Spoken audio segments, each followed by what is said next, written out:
They're trying to clear debris off the racetrack, and the car brakes, won't steer, and he slides up the track and into the back of that surplus helicopter jet engine on a trailer used to dry the racetrack. Mike, I saw sparks coming out from the car as if it had a tire down or something. What an incredible turn of events. I've never in my life. Oh my gosh. And all that spilled jet fuel found something hot to ignite it. Safety workers quickly on the scene. And this is a bizarre twist to this Daytona 500.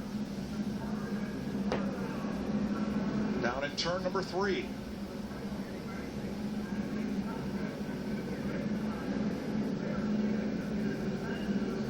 Well, I've seen a lot of things, but I don't think I've ever seen anything quite like this. That fuel is just running right down. That thing's full of fuel. They keep them full all the time. I just wonder what it's going to do to the racetrack. Well, here comes the fire crew. You see the red truck bottom of the screen. They've got to get that out because that fire could damage the racing surface. That's what I was thinking. I mean, you got fuel that's on fire. It could eat that asphalt right up. It is commonplace for track safety, rescue, track drying vehicles to circulate the track under a caution flag. Drivers must maintain reasonable speed while catching up the pack and avoid those emergency vehicles. They're brightly lit and everything. That's easy to do when you can be under control of your race car. I just wonder if Montoya was going down the back, catching up with the field, and he didn't know the safety truck was up there. They called him on the radio and said, "Watch that safety truck," and the car darted hard right. Something had to happen. I saw sparks underneath. The car broke, and I don't believe he had steering control. I don't either. I mean, the car went up the track. When you see the sparks come out from the car, it just looks like it had a flat tire or something happened to it. I don't know how many gallons of jet fuel that thing holds, but I guarantee you it's got several gallons in it. Several, probably 100. Track personnel exited that cleanup truck very quickly after the collision and walked away. That's got to be eating the track up. I just wonder what it's going to do to it, Larry. Yeah, that fire's been burning for quite a while now. And let's reiterate, Juan Pablo Montoya climbed from his car and walked quickly away. The car destroyed. He is all right and trying to get what is now a jet fuel fire under control, blazing in turn number 3. But Daryl, I keep going back. We just had gotten a report. They were telling me in my ear that Montoya had a bad vibration in every gear he was putting it in. So something was going on with that 42 car. The race has been red flagged. That means the cars have been stopped well away from the turn 3 scene. They've been red flagged on the back straightaway. And you're looking at what happens when 200 gallons of jet fuel meet a spark or something very hot after a collision like that. Yeah, that thing just burst into flame. I mean, it was unbelievable.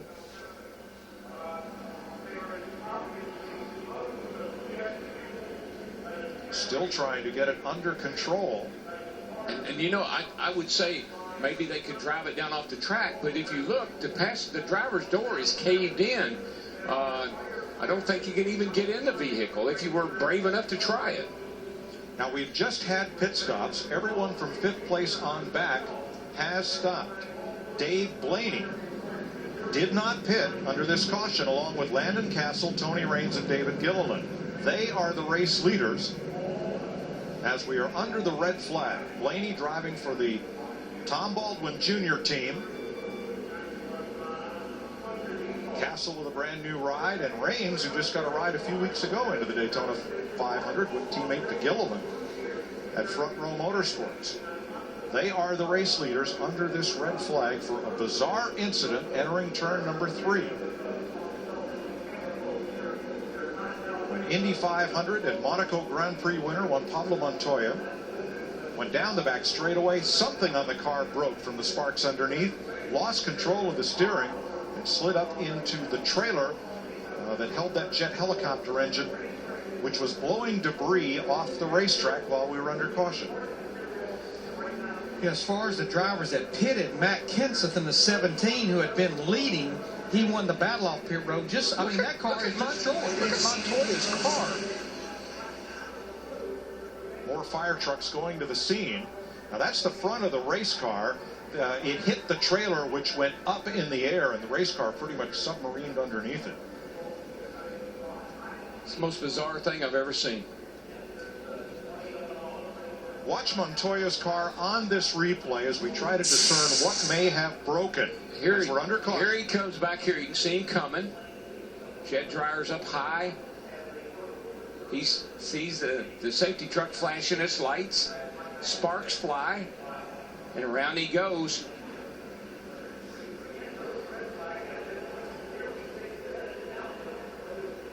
Here's a different angle. See the safety trucks up top? Wow. I mean, it just exploded. When it hit it, it just exploded. And he was traveling at a high rate of speed, trying to catch back up with the field. Back of the field.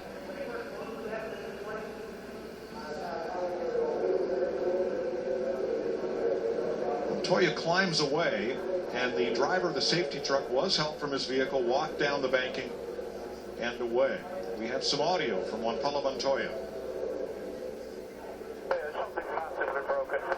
Yes, with the transmission or something. If I try to accelerate, it just starts vibrating out of control every gear. Look at the rear of the car. Hey, we just broke and hit the safety truck. You alright? You alright? He's gotta try to get out of the car. He might be on fire. He's out of the car.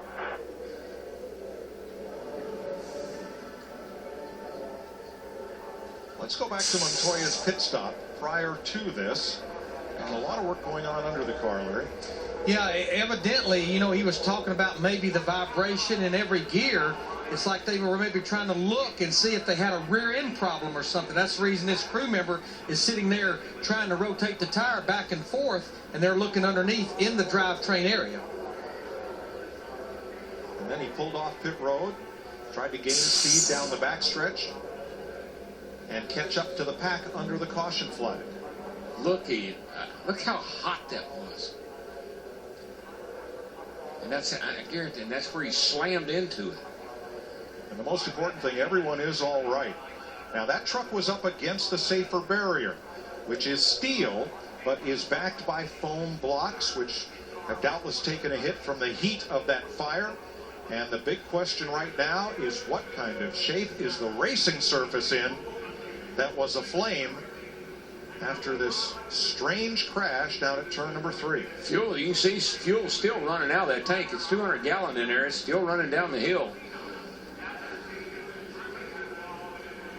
While they clean this up in turn 3 and the cars are stopped on the backstretch under the red flag. Let's go down to John Roberts and Michael Waltrip for a race recap.